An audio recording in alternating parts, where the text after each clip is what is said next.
How's it going, YouTube? Hope you had a great weekend. We have a whole bunch to talk about on the show. But before we get into it, please like this video and subscribe to the channel if you haven't already. FBT is up next.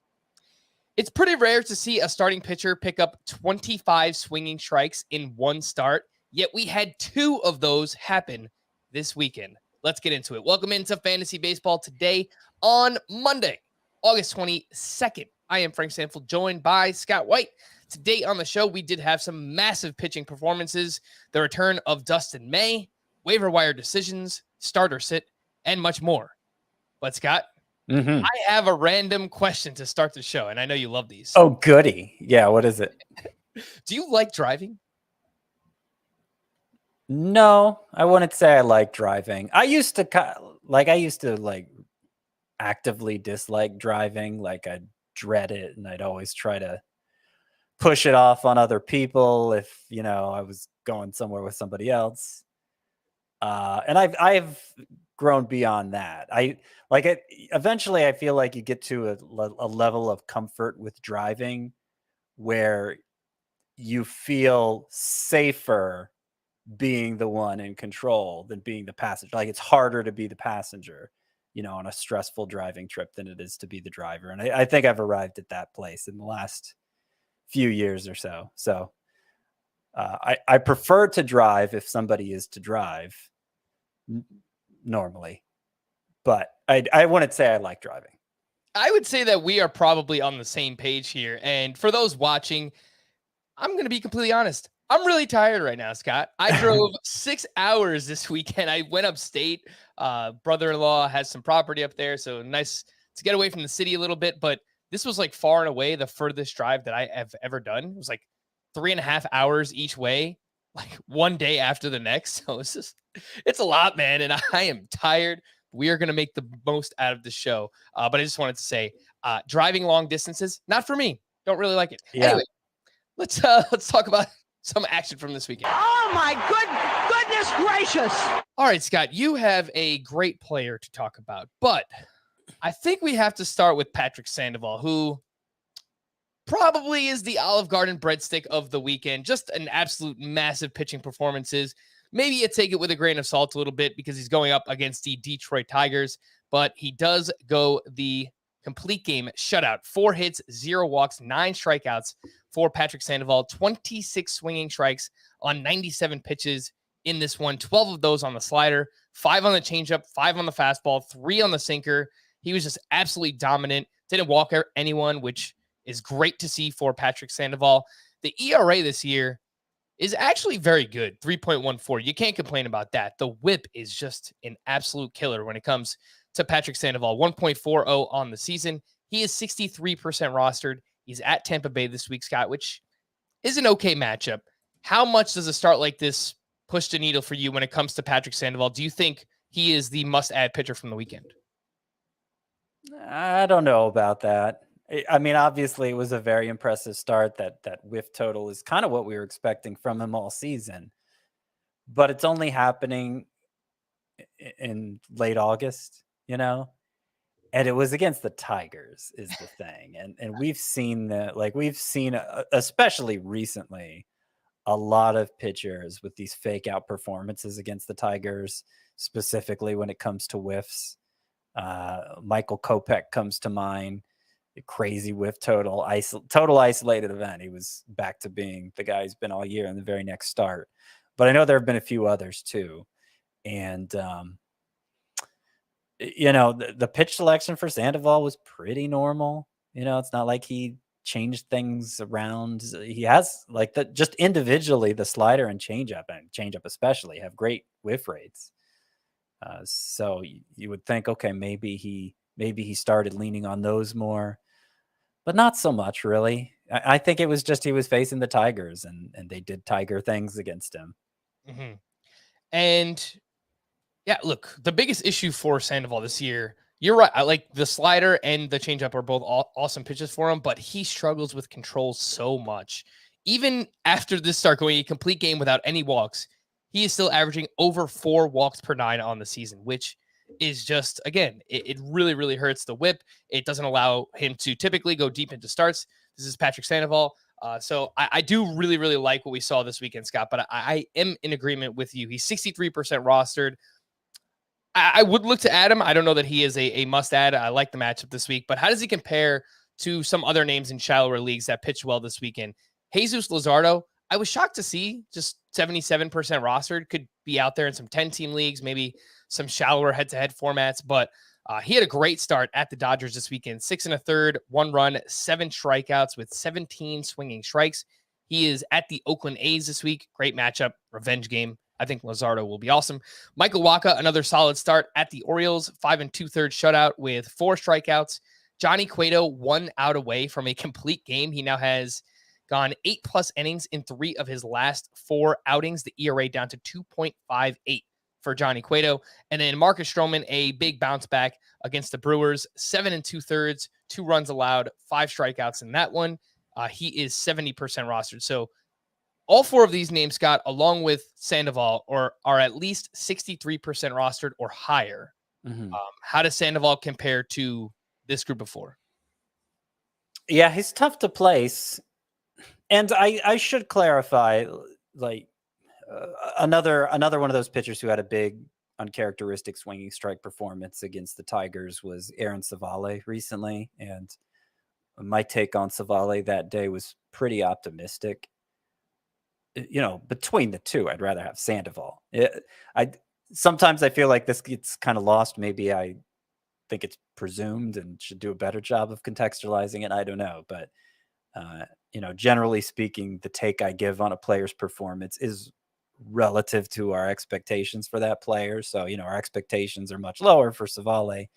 That's why I, have more praise for it when he does well than, when Sandoval does, because it's going to take a lot more for people to act. It's going to take a lot more for people to drop Sandoval than it's going to take for people to add Savale. Anyway, I mean, I think it's a good point though, Scott, on Savale too. Like when we talk about a player like that, he's much more widely available than a Patrick Sandoval too. So it's almost, we have to do it justice by talking about him more because he's available in more leagues. So, yeah. So anyway, I think Luzardo is the one to have here, number 1 on the list for me. Especially since he did that against the Dodgers. I mean, that made it extra impressive. That's not like doing it against the Tigers. And I've really liked, since he's come back, he has leaned on his changeup more. He hasn't been throwing at that. Remember at the start of the year before he spent the time on the IL with the strained forearm, Luzardo's velocity was like way up and he was hitting 99 and stuff. And he hasn't really been doing that since he returned, but we still had hope for him even before that big velocity jump, because we were like, well, if he just changes his pitch mix, there's a lot of upside here potentially. And he's done that since returning 3 in a row with more than 30% changeups. His season average is more like closer to 20%. And that's a pitch with better than a 50% whiff rate. So it's a really good pitch for him. And it's nice to see he's using it more and finding success that way. So Luzardo, I think, is a clear number 1 here. After him, I'll go Stroman, who I like with the ground ball rate and the underlying stats like a lot too. But it's between Cueto and Sandoval, who I'd rank 3rd. Cueto, I've been skeptical of him all season, but he just keeps getting it done. And now 8 innings or more in 3 of 4, 7 innings or more, I believe, in 5 of 6, 6 of 7, something like that. So like ton of volume. ERA 2.58 now. And at some point it's just like, enjoy it, even if there's reason for skepticism, he's been doing it for 4 months. So no need to overthink it. Right. Yeah. So I think I'll go Cueto over Sandoval. Sandoval would be 4th on the list, and then Michael Wacha bringing up the rear. All right. Yeah. Cueto reminds me a lot of, it took us a while to kind of warm up to the idea of Martin Perez actually being a viable pitcher in fantasy this year. And yet he's just done it all season. So Johnny Cueto in the same way is getting it done. I think I've used the comparison before to Adam Wainwright. Yep. Who looked like he was done prior to the short 2020 season and then came back with these retro Adam Wainwright performances, and it was really hard to tell why he was succeeding just looking at the underlying numbers, but he's maintained it for like, what, 2.5 years now? So, yeah, I think Cueto is, I'm not going to say he's trustworthy, but he's, he's difficult to doubt at this point. All right. So that was Patrick Sandoval and a whole bunch of other starting pitchers from the weekend. But again, the one we like most is Luzardo from that group, if he's available in shallower leagues, of course. Oh my goodness gracious, for you, Scott, who do you have? I have a guy who's highly available, Jake Fraley. Had a huge weekend.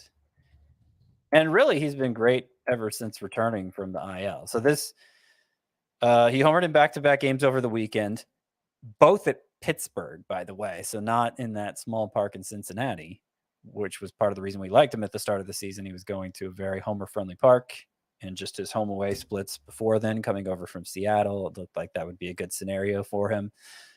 But yeah, he hit the 2 home runs over the weekend in Pittsburgh, and now has 4 home runs in his last 6 games. Since returning from the IL, 18 games total, he's batting .357 with 6 home runs.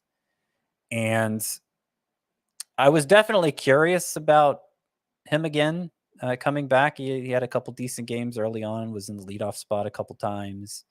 But I was hesitant to really like put in a claim for him in fantasy because it didn't look like he was going to be an everyday player. Well, the last lefty the Reds played, he was in the lineup still. So it seems like he's earning their trust, earning more consistent playing time.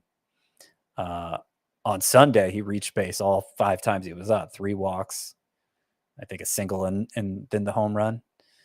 So, it looks like it's all happening. It's all happening like, he was this low-key sleeper coming into the year and didn't work out at the start of the year. It's been a long time on the IL, comes back, and looks like it may be happening for him. Now, the exit velocity actually isn't that great since returning, the average exit velocity, but he's making it work. By the way, that I've noticed that's true for Vaughn Grissom. Vaughn Grissom's average exit velocity is only like 86 miles per hour, but there's a lot of line drives. There's a high pull rate. The max exit velocity is pretty good for Vaughn Grissom. So just a reminder that average exit velocity, while helpful, isn't everything. Yeah, and I think that's a good point, and one that we should make more often. Again, it's an average, so it could be Vaughn Grissom hits 110, and then the other one is 70, and then we wind up, I guess that would bring us to 90 or 90 miles per hour. But, it's an average of all the batted balls. So there could be a lot on the lower end that kind of drag it down. But as long as, you are making the hard contact when it counts, that's what we're looking for these players. And Jake Fraley, you're right, Scott. You read off the numbers, what he's done since returning these 18 games. The plate discipline really good during that time, too. 11% walk rate, 16% strikeout rate. He's getting on base. Massive game here on Sunday. You mentioned he reached base all 5 times. He went 2 for 2, the homer, the single, 3 walks, 4 runs scored, 3 RBI. He had a steal as well. 17 fantasy points on CBS head-to-head points leagues. That is just a crazy amount. We spoke about Alex Bregman on Friday and what he did in that game. So the on-base skills have always been good for Fraley. Last year for the Mariners, he reached base at a 352 clip, despite batting only 210. So I always feel like anytime you can have an on-base percentage 100 points higher than your batting average, you're doing something right. And that was 140 points higher.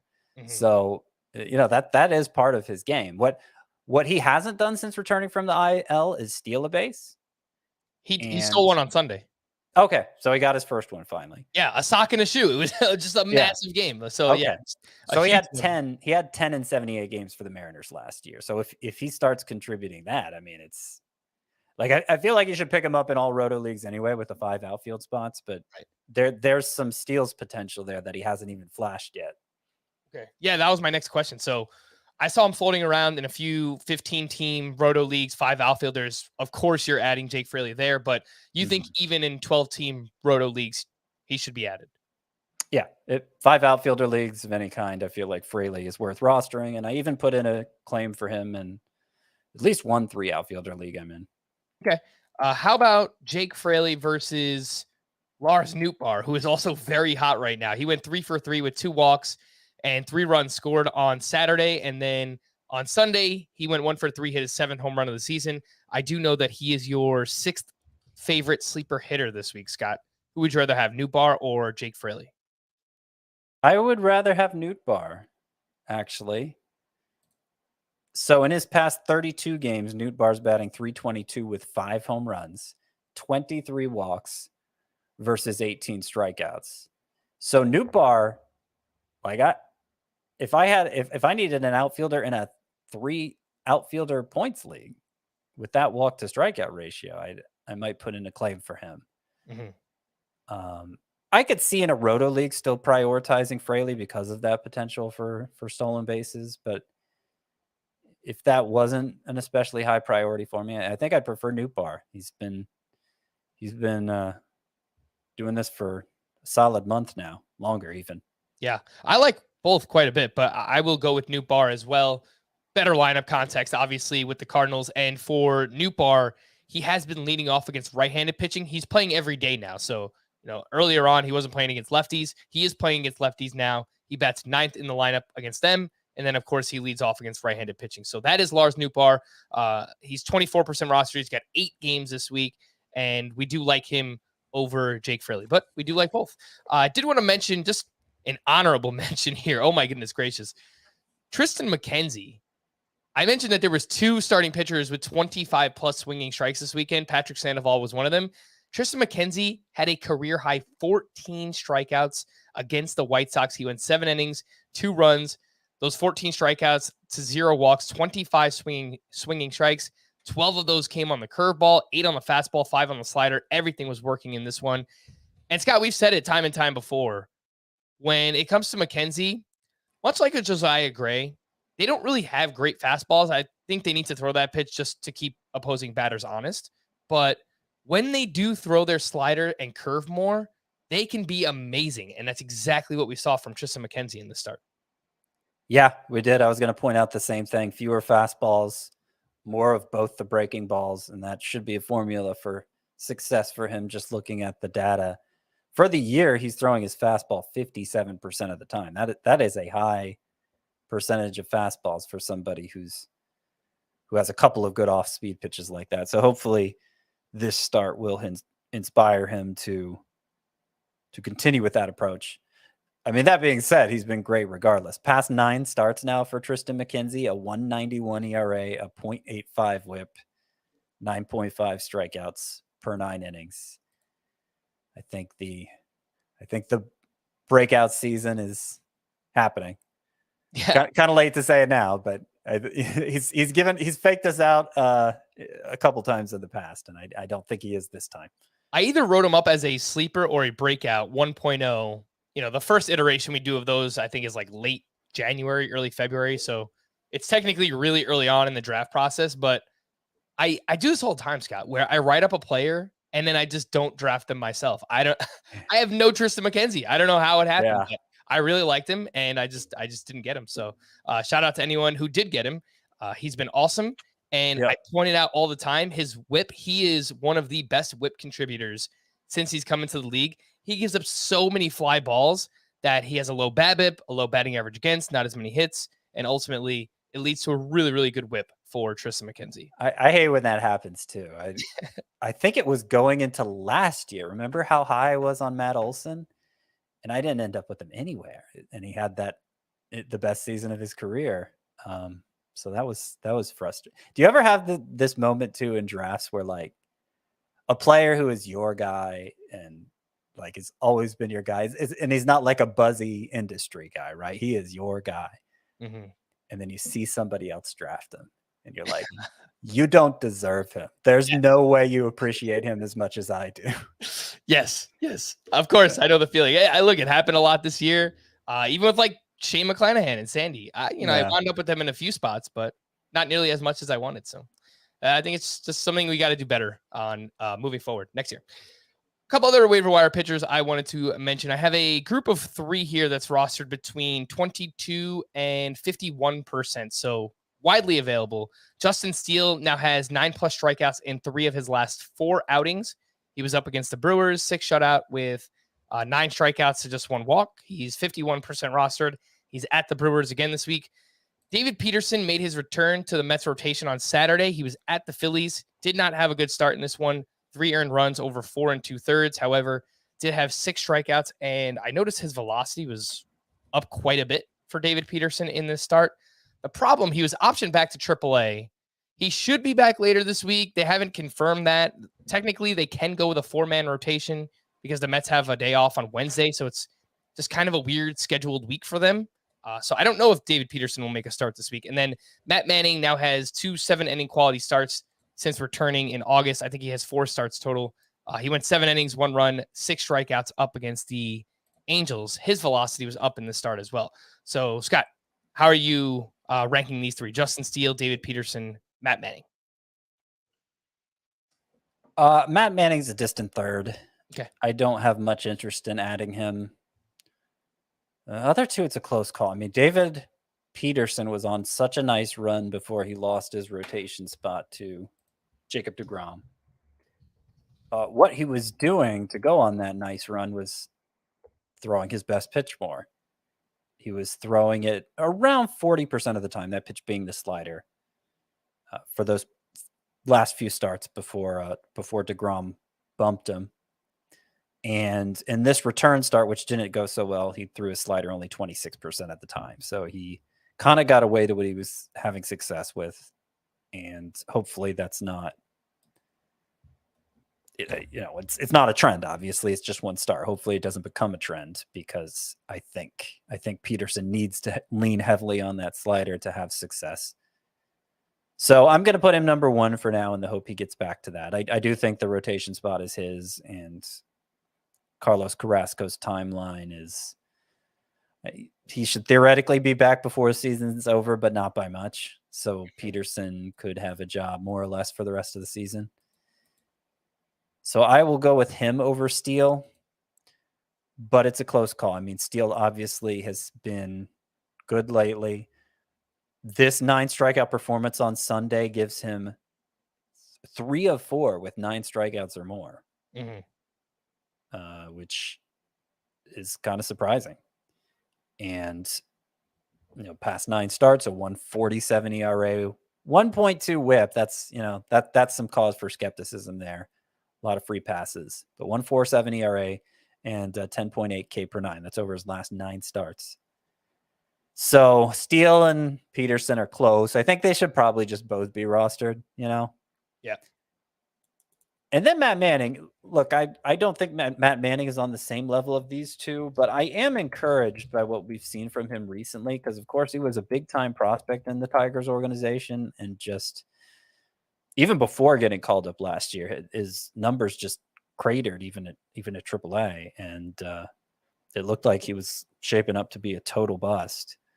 Well, now he's had 3 straight starts with double-digit swinging strikes. I was holding up 2 fingers, but it's 3 straight starts with double-digit swing strikes. He had only done that twice previously in his whole major league career. So that is a step in the right direction. I'm not really sure what's changed for him, but the results are better, and maybe there's some hope for Matt Manning after all. All right, last group that I have here, Scott, waiver wire pitchers, part 3. Glenn Otto had a decent start at the Twins this weekend, 5 2/3, 1 run allowed, 3 walks to 1 strikeout. I don't know how Glenn Otto's doing it. He has 13 walks to 7 strikeouts over his last 3 starts. It's just a very weird ratio, and I don't know what's going on with him, but he does have a matchup against the Tigers this week, and we love that matchup. So I think he could be viable. JP Sears, another solid outing at home against the Mariners. He went 5 innings, 1 run, 3 strikeouts. He is going against the Yankees this week. Ryan Pepio had the first quality start of his career against the Marlins. He went 6 innings, 2 runs, 7 strikeouts, and it looks like he will be at the Marlins again next weekend. It sounds like the Dodgers are going to run with this 6-man rotation for now. And then Dean Kramer on Sunday Night Baseball had another solid start against the Red Sox. 5 1/3, 1 run, 4 strikeouts. He is 19% rostered. The problem, he's at the Houston Texans. Texans, man. That would be interesting. We're getting dangerously close to football season, Scott. I think I got to start actually writing out baseball team names, because that's going to happen a lot. Anyway, in deeper leagues, Scott, anyone stand out from this group? Otto, Sears, Pepio, and Kramer.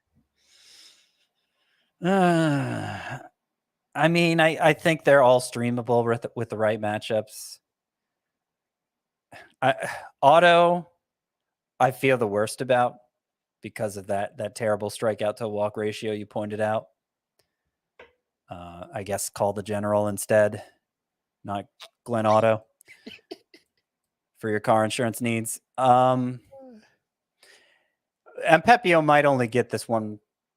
Well, yeah, he might only get this one more turn since they've got 6 arms now. And Kershaw is, I believe he's starting to throw again, so he may not be so far from returning. At his age, I don't know what kind of rehab assignment they'd give him. Maybe not much of one. So yeah, I like Pepio has the most upside in this group, I think, pretty clearly. But I just don't think he's long for the rotation. With his next start coming against the Marlins, okay, maybe you stream him. It was good to see him get the walks down, and he threw a lot more fastballs, which probably has something to do with it. His fastball is really good, so that may not be a bad strategy for Ryan Pepio. And JP Sears, he's managed to put together an ERA below 2 so far with these little 5-inning starts that don't have many strikeouts. So he might be low risk, but low reward as well. Okay. And just one more name in the deepest leagues. I mean, we're talking AL only.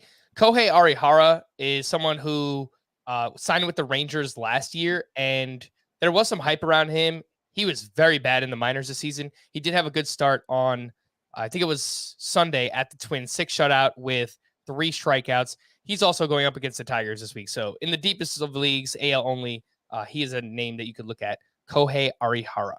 Some waiver wire hitter. I don't think he's any good, but yeah, he does exist. Yes. I have him in the Scott White Dynasty League, so I want to pump him up a little bit. So he had his ERA over 6, yeah. Arihara last year, and even in the minors this year, the numbers weren't good. So no, that's being kind, Scott. They were very bad in the minors this season. So yeah, 4.88 ERA, 132 WHIP, 7.9 K per 9 at AAA. So yeah, Kohei Arihara. I feel like when we get these players coming over from Japan, especially, like we're not always the numbers look good. They wouldn't be coming over here if the numbers didn't look good. But it still feels like we're kind of guessing how good they're going to be in the majors, and I feel like we usually know right away if they're going to be good, especially for pitchers. In fact, pitchers seem to be at their very best right away and then get a little worse.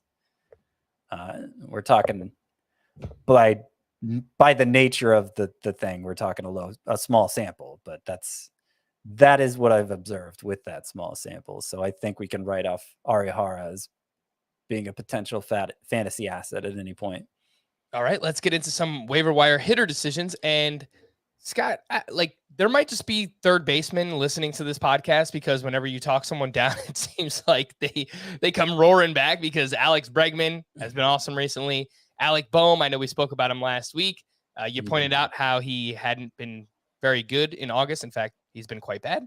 Yep. Entering Sunday in the month of August, he was batting .208 with just 1 home run. But then he goes 3 for 5 with a double dong, and he added 6 RBI in that game. And he's now up to 10 home runs total for the season, which obviously is a very modest total. But he's hitting for batting average. He's hitting in the middle of a seemingly pretty good Phillies lineup now. 71% rostered. He's got 7 home games this week.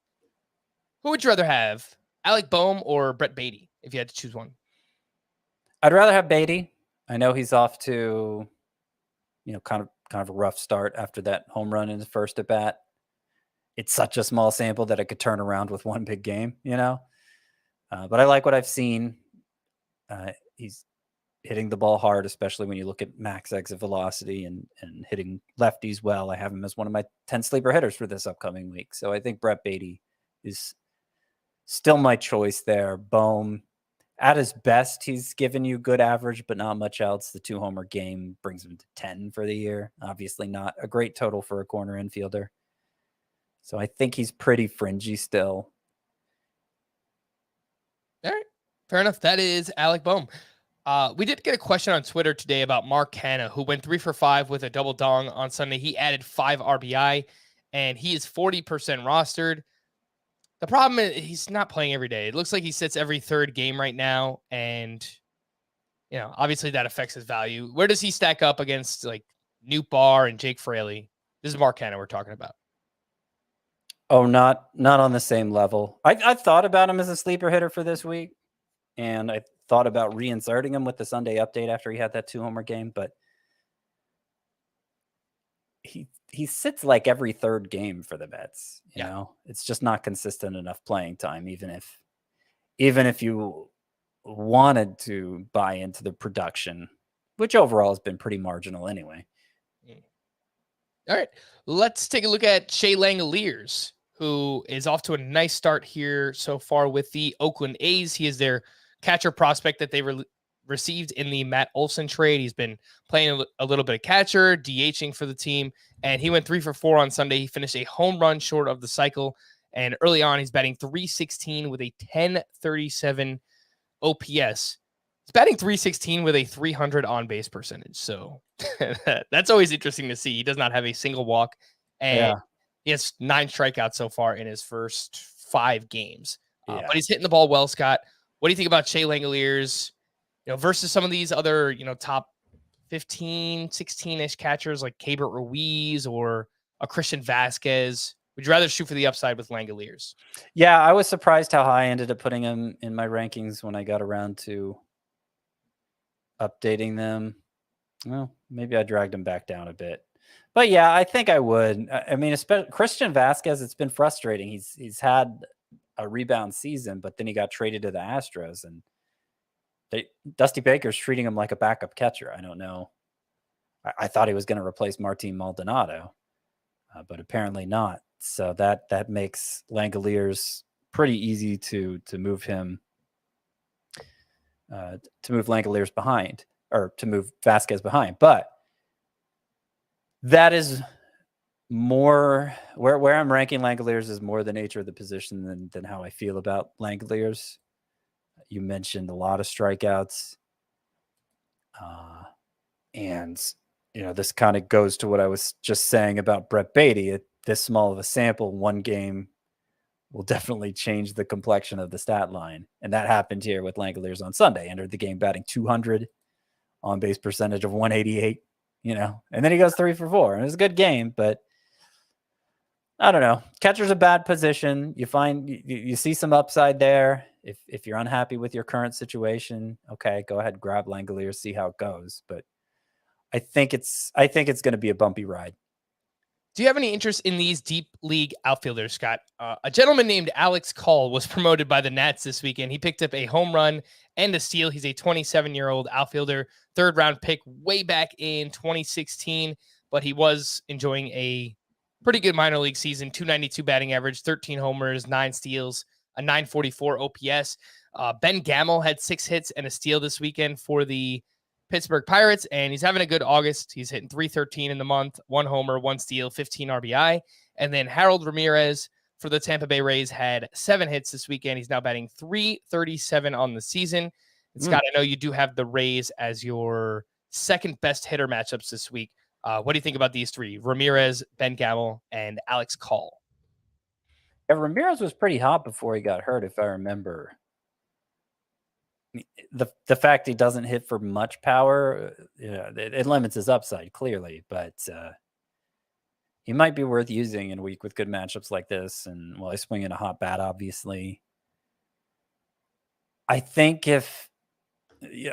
he's the most relevant for fantasy. Clearly, is Harold Ramirez. The other 2 would just be for really deep leagues.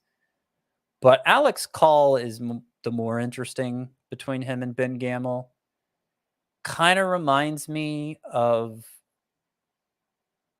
Connor Joe getting the call last year for the Rockies. Looking at the minor league track record, a lot of walks for a call down there. He's reaching base. His on-base percentage was .423 with a near 1-to-1 strikeout to walk ratio at AAA this year. And some pop. And remember last year, Connor Joe was showing that pop at the major league level. And you and I kind of liked him coming into the year because of that. And obviously the power hasn't played out the way we hoped with him. And that would be my big concern with Call as well. And so far he hasn't contributed much for the Nationals, but I think at least he's worth monitoring because those on-base skills are so good. All right. The rest of the names that I have in deeper leagues from this weekend, Elihuris Montero, he's playing every day for the Rockies. He had 3 homers, including a double dong on Friday. Rodolfo Castro had a sock and a shoe for the Pirates on Saturday, his 3rd home run and his 3rd steal in 33 games played this season. And then Keston Hiura went 2 for 4 with a double dong on Sunday. The problem, he started just 3 of the last 5 games for the Brewers. Anything with this group, Scott, in deeper leagues? I mean, I'm kind of interested in Montero, but the strikeout to walk ratio has been awful. Like both individually, they've been bad. So, you know, he is hitting for some power. He plays half his games in Colorado. He's getting good amount of playing time, but I don't think I'm to the point of picking up Elihuris Montero yet. Oh. I would be interested in Hura. Okay. If he played more, but I just don't see much opportunity for him to play that much more. Yeah, fair enough. All right, let's take a quick break and we'll get to the news and notes here on Fantasy Baseball Today. The news and notes. Mike Trout returned on Friday as we hoped, and he picked up 3 hits this weekend. Please, Mike Trout, just stay healthy for the rest of the season and honestly for the rest of your career. That would be great. Bryce Harper remains on schedule to begin a rehab. Yeah, you know, easy as that. Bryce Harper remains on schedule to begin a rehab assignment sometime this week. And again, sounds like they're targeting early September for his return. Shohei Ohtani left his start early on Sunday with a stomach bug. Doesn't seem to be a big issue. Wander Franco was pulled off his rehab assignment at AAA on Sunday after experiencing lingering soreness in his surgically repaired right wrist while swinging the bat, which sounds very bad. I mean, it's, you know, no other way to sugarcoat it. And I think they're probably going to put him on ice for now. And look, this is a prized asset for the Tampa Bay Rays. They really have to be cautious with him. And, you know, who knows when we'll see him again. I think they really, really need to kind of slow it down and take it easy with Wander Franco. Padres manager Bob Melvin said that Josh Hader will be given, quote, a little break from the closer role. Not sure how long this will be, but Luis Garcia and Robert Suarez are both candidates for save. I know saves. Garcia picked up a save on Saturday, and then it was actually Nick Martinez who picked up a save on Sunday. Scott, were you looking to add any of the Padres relievers in deeper leagues? I doubt Hader's going to be out of the role for long, so I don't think it's a high priority. If I was going to add somebody, Luis Garcia would be the first choice. He had worked 2 days in a row, which I assume is why Nick Martinez got the chance Sunday. But yeah, I don't think it'll be for long. Jazz Chisholm has yet to resume baseball activity since being diagnosed with a stress fracture in his back in late July.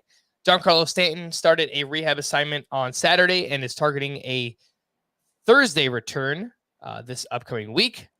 So you probably don't want to use Stanton. You know, obviously, if you play in the NFBC where you can change your lineups on Monday and Friday, then you can get Stanton back in there. But it sounds like he will miss the first half of the week.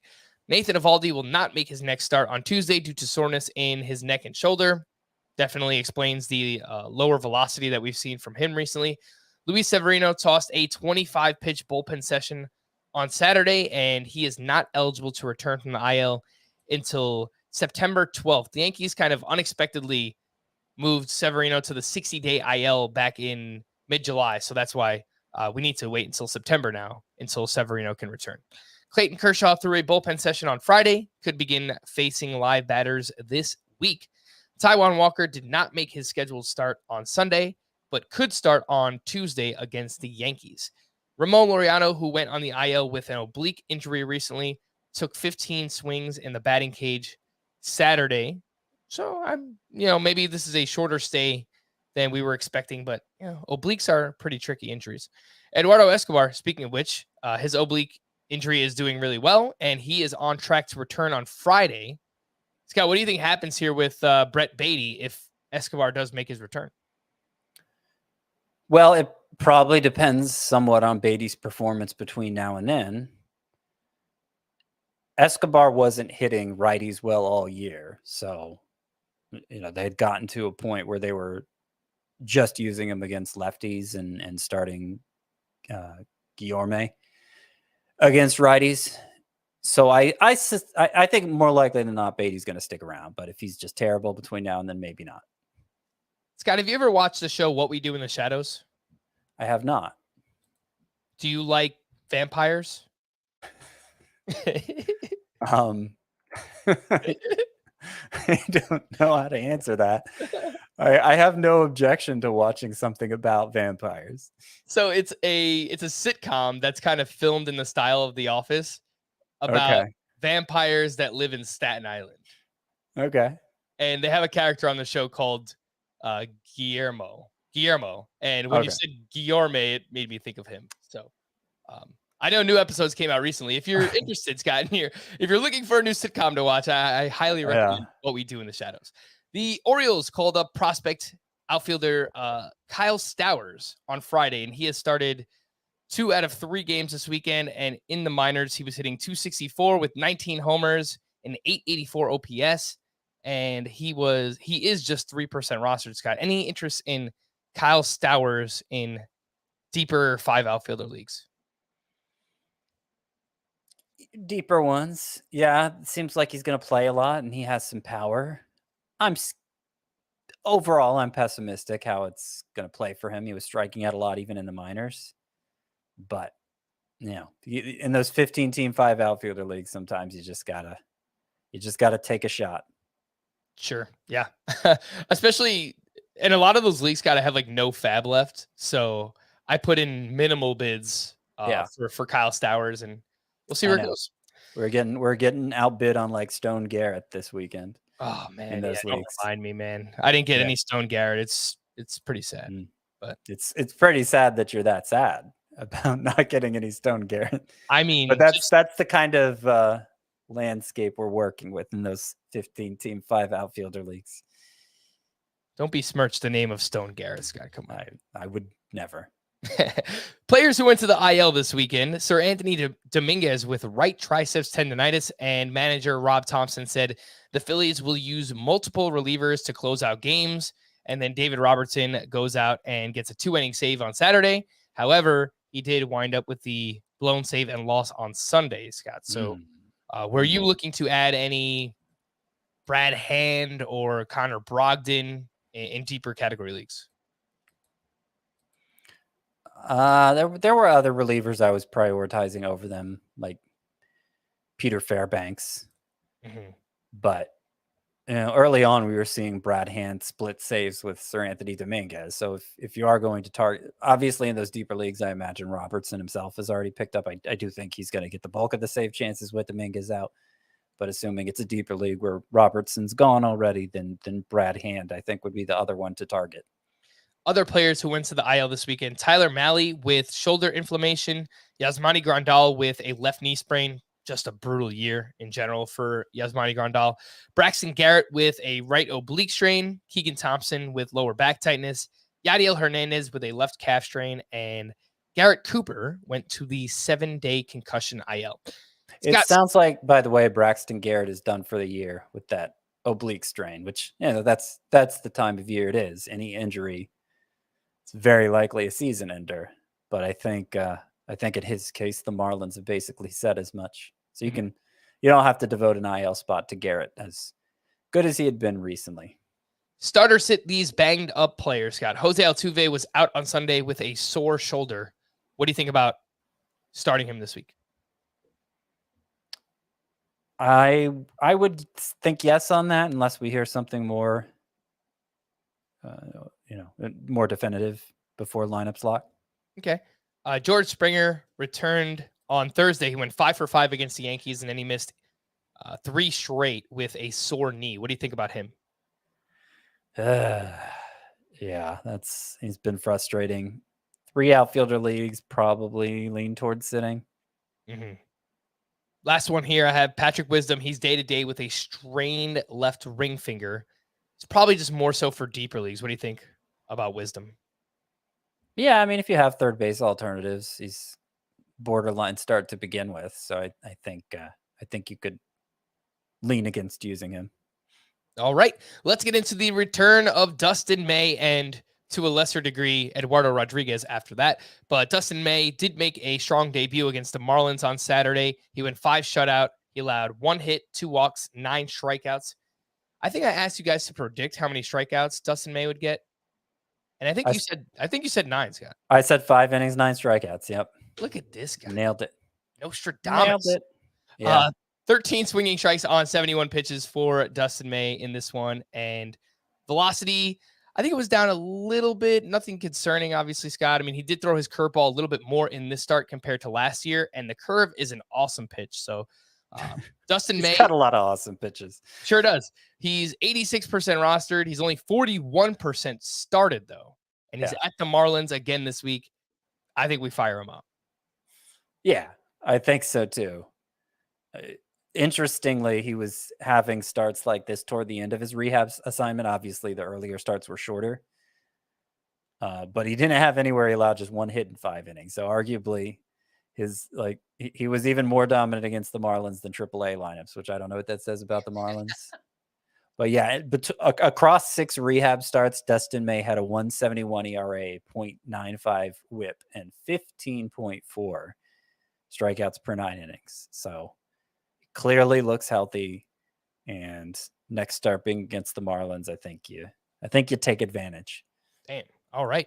Eduardo Rodriguez, he was very solid in his return on Sunday against the Angels. He went 5 shutout, gave up 4 hits, 3 walks, had 5 strikeouts, and he is 40% rostered. He's at the Rangers this week, Scott. What did you see from Erod, and how does he compare against the other lefties, David Peterson and Justin Steele? I'd rather have the other two. Okay. But obviously, coming into the year, Eduardo Rodriguez was regarded higher than them. And he looked good on the rehab. I mean, the numbers were good on the rehab assignment. We see now that the velocity's down a little from where it was earlier in the season. And of course, going against major league lineups, Dustin May excluded is not the same as going against major league lineups. So, I don't know how closely we should look into those minor league numbers for Rodriguez, but we saw in this first start against the Angels a very bad lineup. Some reasons for concern. 3 walks in 5 innings obviously isn't good. He only had 4 swinging strikes on 78 pitches. It obviously could have gone a lot worse for Eduardo Rodriguez, but I wouldn't say I was especially encouraged by this performance, given, it's not like he was dominating before he went on the IL. And then he pitches for the Tigers, so he has to be really good to get wins anyway, and may not get them even if he is. So he's a lower priority than a lot of waiver targets right now. I'm not saying you shouldn't add Eduardo Rodriguez, but he's not an especially high priority. All right, starter sit these questionable pitchers entering this week. Sean Manaea had a big bounce back against the Nationals on Sunday. He went 7 innings, 1 run allowed, just 4 strikeouts, didn't walk anyone. Good to see there from Sean Manaea. And he had just 5 swinging strikes on 69 pitches. He only needed 69 pitches to get through 7 innings. That's incredibly efficient for him. What do you think about playing him this week at the Royals, Scotty? I'm okay with it. Good matchup. It was a weird this weird start. This start against Washington was weird, is what I meant to say. Mm-hmm. In that he only needed the 69 pitches, only 5 whiffs on the 69 pitches. He threw his sinker 68% of the time. Yeah, it was weird. But that's a really good matchup, and he's coming off a good start. So not saying Sean Manaea's must start, but I'm okay with it if you want to do it. Freddie Peralta posted his first quality start since returning from injury. He was at the Cubs. He went 6 innings, 2 runs, 5 strikeouts in that one, and he gets the Cubs again this week. I assume we're starting Freddie Peralta. Yeah, I would say so. Needs to get the walks down, but while he keeps going against weak lineups, I think we keep using him. All right, the last one here is Joe Ryan, who had his first quality start since July 1st. He was up against the Rangers. He went 6 1/3. He allowed 2 runs. He had 6 strikeouts, and he is at home against the San Francisco Giants this week. What do you think about Joe Ryan? I'd lean towards sitting him, even though this was a good start. It's a tough matchup. Mm-hmm. And I have noticed again, like this is his first quality start since July 1st. He's really bad third time through the lineup. So I think the Twins know that. And it was his first 6-inning start since July 1st, to be clear. Yeah, this is, this is a pretty smart organization. And I remember it's probably like 5 or 6 years ago, they revived Jake Odorizzi's career and they didn't let him go third time through the lineup. So I think this is something we might see similarly from Joe Ryan. Some other pitching standouts from the weekend. Part 1, we have Chris Bassett, who has allowed 2 earned runs or fewer in 4 straight. He was at the Phillies, 6 innings, 2 runs, 4 strikeouts there. Kevin Gausman bounced back with a strong start Friday at the Yankees. He went 7 shutout with 7 strikeouts. Brady Singer now has a quality start in 7 of his last 8 outings. He went 6 innings, 2 runs, 7 strikeouts at the Rays. And then Shane O'Mac. Here comes the money. Here we go. Money talk. Here comes the money. Shane McClanahan posted his first 7-inning quality start since July 26th. He was up against the Royals, 7 innings, 2 runs, 8 strikeouts in that one. Anything you'd like to add on this group, Scott? Bassett, Gausman, Singer, McClanahan. Yeah, it was nice to see McClanahan reverse the trends of recent starts with the strikeouts and whiffs going down, and we wondered if the innings were catching up to him, and maybe they still are, but it's nice to see he still has this kind of start in him.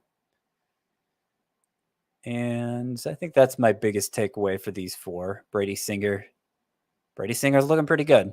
Mm-hmm. Keeps it going. I went to the Yankee game on Friday and I saw Kevin Gausman. He was great. No complaints. But the whole reason I went, Scott, was to get the John Sterling and Susan Waldman 2-pack bobblehead that they were giving out. Mm-hmm. And I didn't even get it. I was too late. What were you doing, Frank? I was devastated. Didn't it come early enough, huh? You think I want to go watch the Yankees play baseball right now? There's no chance. Like the whole reason I wanted to go there was to get the bobblehead, and then I didn't even get it. So how many games would you say you go to a year? It probably averages out to like 1 a month. So I get out to like 5 or 6 usually. Nice. 5 or 6 Yankees, and then maybe like 2 or 3 Mets games. So, yeah, 7 to 10, something like that. Right. Okay. It's a reasonable amount. Yeah. I like to go. The problem with, no one cares about this, but Yankee Stadium, I live in Queens, and like to get home from the Bronx, it's like an hour and a half on the train. It's a mess. So it's not really that fun. Pitching standouts part 2 from the weekend. Let's get into these. Kyle Wright had a strong start against the Astros after missing his previous start due to arm fatigue. He went 6 innings, 2 runs, 7 strikeouts in this one. Miles Mikolas has delivered 2 8-inning quality starts after getting ripped in Coors Field. He was at the Diamondbacks, 8 innings, 1 run, 4 strikeouts there. And then Tyler Anderson now has a quality start in 8 of his last 9 outings. He was up against the Marlins, 7 innings, 1 run, 6 strikeouts there. Anything with this group, Scott? Kyle Wright, Mikolas, Tyler Anderson. Yeah, I mean, Mikolas, I think we can say that awful start was just it was just him getting Coursed 2 turns ago, because back-to-back 8-inning gyms since then. He has picked up right where he left off before then. Kyle Wright looks like he's fine, trustworthy again. And Anderson, I wish he got more strikeouts. That whiff rate on the changeup is down to more. It doesn't look like quite such a dominant pitch anymore like it was early on this year, but I don't know. I mean, he's pitching well enough for the Dodgers, for a team like the Dodgers, that I think I think you don't worry about it too much. Pitching standouts part 3, and these 4 they were all going up against each other this weekend. It was part of the Astros Braves series, and they were all very good. Christian Javier now has 4 straight quality starts. He's providing some length. He's been a little bit more efficient. He goes 6 innings, 1 run, 8 strikeouts at the Braves. And then Spencer Strider on the other side. He went 6 innings, 1 run, 9 strikeouts for him. Jose Urquidy on Sunday here was also at the Braves, 7 innings, 2 runs, 6 strikeouts for him. And our guy, Charlie Morton, back-to-back double-digit strikeout efforts. He goes 6 innings, 2 runs, 11 strikeouts for him. Anything on this group, Scotty? Javier, Strider, Urquidy? Oh, I'm just mad at myself for benching Morton in a couple of roto leagues. Oh, That's rough. Yeah, I mean, missed out on 23 strikeouts. Fortunately, just one win. I say fortunately, I would have rather him, as a Braves fan, I would have rather him gotten the second win too. But yeah, 23 strikeouts. I was looking, we're at a stage of the year where you're playing the categories a little closer, and I'm trying to make up ground and saves a couple of these leagues. And I was thinking maybe I was going to protect ERA and WHIP by benching Morton with 2 tough matchups, but they were 2 of his best starts of the year, which, is great news for him moving forward. Got the ERA below 4 finally. It may have dropped below 4 earlier, but he's been mostly good for 2-3 months now. Yeah. Right. Yeah, that is true. That is Charlie Morton. He's back on track. And our final group here, standouts part 4. We've got Alek Manoah at the Yankees on Sunday, 6 innings, 2 runs, 8 strikeouts there. Nestor Cortez on the other side. He went 6 innings, 1 run, 5 strikeouts for him. And then Joe Musgrove, yet another quality start. He was up against the Nationals, 6 innings, 1 run, 7 strikeouts to 0 walks. Anything on those 3, Scotty? Manoah, Cortez, Musgrove. Well, we saw kind of the same thing with McClanahan happened with Manoah. It wasn't so stark, the slippage from Manoah recently, but it was also, possibly due to the uncharted territory with the innings. And, just because he had a rebound start doesn't mean that trend's not going to continue, but it was nice to see the trend interrupted at least. Random pitching notes I wanted to mention. They didn't fit into a category anywhere. But Cutter Crawford, if you started him this past week, I'm sorry, because he got destroyed on Friday. 3 2/3, 11 hits, 9 runs allowed, 3 of those home runs. And he wound up with negative 13 fantasy points on CBS. So quite a rough start from him. And then Shane Bieber did throw a quality start against the White Sox. It was fine. But his previous start, Scott, we pointed out the velocity was way up for Shane Bieber. It was like 2 miles per hour up on, I guess, fastball and a few other pitches. But his velocity in this one was back to his season's average. So just wanted to point that out for Shane Bieber. Some hitting leftovers. Starling Marte had a big weekend, 8 hits and 2 steals across 4 games of action. Eugenio Suarez had a double dong on Friday. He's now up to 22 home runs. And is just quietly having an unheralded corner infield season for Eugenio Suarez.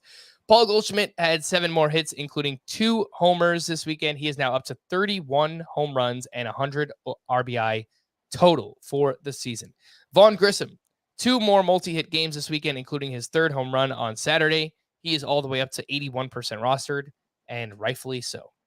Albert Pujols, the machine. He's still going. He's still kicking here, Scotty. 4 for 4 on Saturday with a double dong. He now is up to 13 home runs for the season, 692 in his career. We've got 6 weeks left, I want to say. 8 homers in 6 weeks. Can Pujols do it to get to 700? Well, look, he has 5 home runs in his last 5 games, so I think he can do it. Let's do it, man. Part of the problem is they're still not playing him all that regularly. I mean, semi-regularly, but not close to every day. But his OPS for the year is now up to 858. So that's interesting. Like that, just by that measure, he deserves to be their everyday DH. Yeah, that's awesome, man. Well, and by the way, I don't think we mentioned it on a podcast, but remember I was talking about how Alec Burleson, I'm not sure he would be up anytime soon. This has nothing to do with him, but the reason I said it is because it looked like Juan Yepez was close to returning from the IL. Well, he got taken off the IL and just optioned to the minors. So Yepez isn't going to interfere with Pujols' playing time. There's a chance Pujols is fantasy relevant down the stretch, is what I'm saying. Oh, I mean, for sure in NL only leagues, like he probably should have been rostered already, but yeah. Love to see it, man. Let's get to 700. That would be awesome. Yep. Colts at the bullpen. Let's take a look at the Cubs on Friday. Brandon Hughes picked up his 2nd save, and he got the save on Thursday as well. And I thought that was just because Rowan Wick was unavailable, but maybe they're moving into a committee approach. And then on Sunday, Hughes entered in the 7th inning with the Cubs up 2-1 at the time. He gave up a solo homer, tie game. Rowan Wick pitches in the 8th inning with the game tied, and he actually gives up the lead. So I don't really know what's going to happen here, Scott. Do you have a feel? I feel is Wick's probably still the one to have, but I don't like seeing them mess around with it. Yep, for sure. On Friday for the Nationals, Carl Edwards pitched in the 7th inning with the game tied 3-3 at the time. And then Kyle Finnegan later picked up his 7th save of the season. Yeah. Seems like Finnegan is the closer again, I guess. Seems that way. Yeah, I was fine dropping Edwards even in those 15-team leagues. On Saturday for the Red Sox, Garrett Whitlock pitched the final 2 innings for his 5th save of the season. And kind of feels like he should be rostered in more than 49% of leagues. What do you think? Yeah, on sites like Yahoo, I think he is rostered in a lot more. But, CBS having so many points leagues, it kind of suppresses the roster rate of closers who aren't extremely reliable. So it may just be a format thing. All right. For the Rays on Saturday, Jason Adam pitched in the 8th inning with a 4-2 lead. He faced the top of the Royals lineup, and then Pete Fairbanks picked up his 3rd save of the season. And then on Sunday, Fairbanks picked up his 4th save of the season. So 2 saves this weekend for him. He's only 19% rostered, and he is widely available. Scott, you mentioned that you were looking to add him. Yeah, well, it seemed like he was trending toward being the preferred option for saves for the Rays. Not that they ever have a true closer, at least not in a long time. But then Fairbanks got him on back-to-back days. Hadn't worked the 9th inning at all in August before doing so both Saturday and Sunday. So it's the Rays still doing their Rays things. I think Adam is still the preferred one to have because his other numbers are just phenomenal. But in those deeper leagues where every prospective save source is rostered, then I think Fairbanks is a possibility to pick up. Oh, right. For the Phillies on Sunday, we mentioned David Robertson came in the 9th inning with a 1-run lead. He gave up a 2-run homer to Mark Hanna. He took the blown save in the loss. For the Brewers on Sunday, Devin Williams likely unavailable. He pitched on Saturday, and he did not pitch well. Taylor Rogers picked up the save, his 29th of the season. For the Oakland A's on Sunday, Danny Jimenez entered with a 1-run lead in the 8th inning. He recorded 1 out. He walked 2, and then he was pulled. Austin Pruitt would later pick up his 1st save of the season. And I think this is the first legitimate save opportunity the A's have had since Jimenez returned, Scott, or maybe it's like since he's, really been kind of worked into things, but yeah, I don't know if he's the closer because he pitched in the 8th inning. So, well, he did on Saturday work the 9th and 10th. Okay. In a game that was tied and went to extra innings, ended up getting the win. It was kind of like how they'd use a closer, but I don't think they win often enough to really have a set closer. Yeah, that is fair. Well, let's wrap up with some streamers. To stream or not to stream on Monday, Daniel Lynch versus the White Sox, Jake Odorizzi at the Pirates, Roansy Contreras versus the Braves, Domingo Germán versus the Mets, Jeffrey Springs versus the Angels, Cole Reagans at the Twins, and Drew Smiley versus the Cardinals. All right. I'm going to say Jeffrey Springs is the top choice here. I don't hate Daniel Lynch, but it's a stretch. I think Jeffrey Springs is the only one I really want to recommend. Yeah, if I had to choose one of the pitchers I don't think are great but have good matchups, I would probably go with Odorizzi at the Pirates, but Okay. You got to be pretty brave. And you know what they say. Fortune favors the brave. On Tuesday, we have Adrian Sampson versus the Cardinals, JT Brubaker versus the Braves, Austin Voth versus the White Sox, Nick Lodolo at the Phillies. That is Jose Suarez at the Rays, Ross Stripling at the Red Sox, and Aaron Savali at the Padres. Well, it's obviously not a great matchup, but I think Nick Lodolo is my top choice here. His previous start was against the Phillies also, and it went very well. But he's got to keep those walks down. I don't hate Austin Voth against the White Sox. I like him a little more than Daniel Lynch against the White Sox. But it's still not something I feel great about. Yeah. No, I agree with that. The White Sox do struggle against righties, and they're very good against lefties. So if you're choosing between those two, I would go with Austin Voth as well. We're going to wrap there. For Scott, I am Frank. Thank you all for listening and watching Fantasy Baseball today. We'll be back again tomorrow. Bye-bye.